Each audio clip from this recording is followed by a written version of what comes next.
Hello, my name is Taya Graham. Now, normally I would say welcome to the Police Accountability Report, but today we're going to do something that's a little bit different. Please bear with me as I explain why. As some of you have watched Stephen and I on The Real News before, we don't just do police reporting. In the past, we've explored the topic of income inequality. It's an issue that not only bolsters bad policing, as we pointed out before, but has much to do with almost every aspect of American life that seems either perilously bad or completely irrational. That's why we also occasionally delve into America's vast economic disparities via a show we call the Inequality Watch, and that's what we'll be doing today. And just like the Police Accountability Report, we'll also focus on an aspect of inequality that is often overlooked but warrants more attention. I'm talking about accountability. What I mean is that we're not just highlighting bad actors like billionaires who became richer during a deadly pandemic, or just tout statistics about how the gap between the richest Americans and everyone else is wider than it's been in decades. No. Instead, like our other show, we will examine and expose the system that makes the historically extreme economic imbalance in this country possible, and in the process, hold it accountable for its excesses. And today, we're going to do so by focusing on a topic that affects almost every American: drug prices. Not just the fact that we pay multiple times what residents do in other countries for basic life-saving drugs, but why this problem can't be fixed. Because just recently, a curious ad began running on cable television stations and YouTube. It depicted a woman, a senior citizen, who claims that legislation being debated in Washington would deny her access to insulin. Let's watch. I'm Sue and I have type 1 diabetes. I depend on Medicare to get my medicines. It's not always easy, but I make it work. Now some in Congress want to make things even harder. They want to repeal a protection in Medicare that protects access to my medicines. They call it negotiation, but it really means the government decides what medicines I can get. That would make it harder for people on Medicare to get the medicines we need. Medicare means access. Please don't take that away. Paid for by PhRMA. It's an alarming claim, but was it true? First, let's remember, anyone who suffers from diabetes or has a family member with it knows how critical insulin is for diabetes, particularly people who suffer from the most chronic form of the disease. Access to insulin is literally life-saving. As we all know, diabetics cannot manufacture enough of their own insulin, which turns glucose into energy in the body. Without insulin, glucose levels can soar dangerously high and in the long term cause damage to your organs like kidneys or heart, or lead to painful nerve damage in your limbs. But the good news on that front is that when insulin was first created in 1921, the inventors understood how life-altering it would be. Therefore, instead of seeking massive profit, they sold the rights to the medication for the cost of $1. That's right, just $1. So, one would expect that with the generous foresight of a group of scientists almost 100 years ago, access to insulin would be more affordable than ever. And that is partly true if you live in Canada, Germany, France, or even China. In fact, let's watch as Senator Bernie Sanders visits Canada to buy insulin and what he has to say about the price there. Over the last 20 years, pharmaceutical industry has spent hundreds of millions of dollars on campaign contributions. They buy and sell politicians, Republicans and Democrats. In the US, insulin is insanely expensive. Drug companies use price gouging as they have developed synthetic versions of the drugs that medical experts say are only incrementally more effective. But that hasn't stopped them from raising the price on insulin exponentially over the past 2 decades. In fact, the greed of the companies that sell insulin is so extreme that the average American diabetic patient pays almost 8 to 10 times the amount a citizen of Canada does for the same amount of the life-saving drug. That price differential has prompted a threat of action on Capitol Hill. The idea is to allow the federal government, the biggest purchaser of drugs in the world, to negotiate prices. Democrats in the House are touting a bill, H.R. 3, and the Senate is working on a companion bill that would not be as bold, but nevertheless allow some leeway for negotiation between the drug companies and the government. Wow, how radical can you get? A customer negotiating a better price. Sure sounds like free market capitalism to me. And that's where the ad comes in, because just a hint that an American taxpayer would get a potentially slight break on exorbitant drug prices has prompted someone to create an ad featuring a woman who claims she won't I repeat, will not get her insulin due to this legislation. Never mind the fact that stories abound in this country of diabetics either rationing insulin or dying due to the lack of access because it is so expensive. Which brings me to the question of who created this ad and why, a question that will reveal quite a bit about how drug pricing and America's systemic inequality go hand in hand. Now, if you just looked at the official bug in the corner of the video, you would think the video was created by the innocuous sounding group Voters for Cures. But the YouTube channel which is posting the ad is owned by something called PhRMA. And that's where the story gets really interesting. That's because the organization that paid for this ad is not a consumer group or a health nonprofit.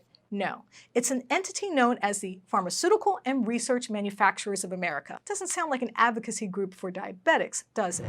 In fact, this so-called nonprofit firm is one of the most well-funded and potent lobbying firms in the country. According to these tax forms obtained by the Real News, PhRMA took in roughly $500 million in 2018. And where did this money come from? Well, it came from the same firms that are charging unaffordable prices for insulin. That's right, the same people who gave us the heartfelt depiction of the distraught senior citizens suffering from a deadly disease are funded by the companies that are overcharging her in the first place. And for more on why and how this is even possible, I'm joined by my reporting partner, Stephen Janis, who is outside the organization's headquarters in Washington, D.C. Stephen, thank you for joining me. Hey, thanks for having me. I appreciate it. Now, tell us a little bit about this group. Who are they and what do they do? Well, this group is what's known as a lobbying organization. They're technically a 501(c), which is a nonprofit group. They are funded completely by the pharmaceutical manufacturers who give them a very, as you pointed out, very generous $500 million a year. But basically, they're a coalition of manufacturing interests that want to see sort of the status quo preserved. Now, you reached out to them for comment and even paid them a visit. What happened? Well, I sent them an initial email asking if I could ask some questions, and they got back to me and said, sure. When I sent the questions, which among them were why the price of diabetes drugs like insulin is so expensive, why was this ad technically misleading, they did not respond. I also told them we would be here, which we are, in front of the headquarters of this firm, and I said, we'd be there, you can come out and talk to us if you want, and they have not replied. So we have done our due diligence to get comment from this organization. We literally drove here and stood outside and waited for them to come out. So the political influence of this group is immense. Can you talk about that, and can you tell us what you learned when you reviewed the documents? Well, the amount of political organizations, the amount of Democrats, Republicans, state committees, national committees that they support is literally endless. We will post a link to this, in our comment section, but they support everybody. I mean, it would probably be more interesting to create a list of people who don't get money. And they also give money to sort of medical research institutes, like for kidney disease or for diabetes. I mean, they literally got their hands in everything. So every part of the process, you've got this group giving money to somebody, which makes sense because that's why these groups are so powerful here in Washington. So let me ask you, is there a politician in this country who isn't taking money from them? That's a great question, Taya. Go through the list. We will post a list, but I didn't see one. I mean, it's possible that Bernie Sanders, and we'll reach out to him and ask him, and that there's some, but really it's so extensive it doesn't matter because whoever is left off is a small minority given how many organizations, politicians, political committees they support. It's breathtaking. Finally, what is the latest on the effort to allow the federal government to negotiate with drug companies? Well, there are two separate proposals working their way through the Senate and the House. In the House, it's H.R. 3, which would be a much more aggressive, bill that would allow the government to negotiate. In the Senate, it seems like it's going to be a little watered down, but there is movement in both sides to get something done, which is probably why we're seeing this ad. Whether or not it gets done, of course, is the big question, and we'll have more on that because we'll check back on this story later. So, when I was reviewing the tax returns of this organization that has used its extortion-level profits to buy political influence to obtain even more profits, I was struck by how illustrative the situation is of a concept we've often discussed in our reporting and warrants a mention here.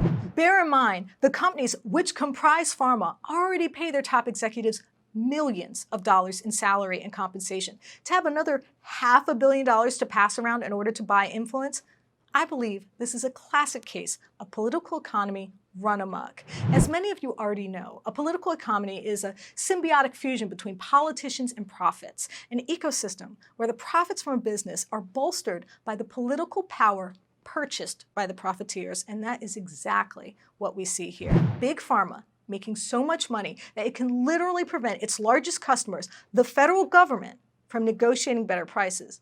I guess capitalism only applies to the rest of us, not to drug companies. But what this also reminds me of is a story that I reported on years ago that may seem tangentially related, but I think offers an interesting parallel to the greed-infused healthcare system that leaves Americans bankrupt and at the same time less healthy than our international counterparts. It was an interview that Stephen and I did with a former drug dealer, a young man who was trying to achieve a better life after he spent years working on the dangerous and often deadly streets of Baltimore.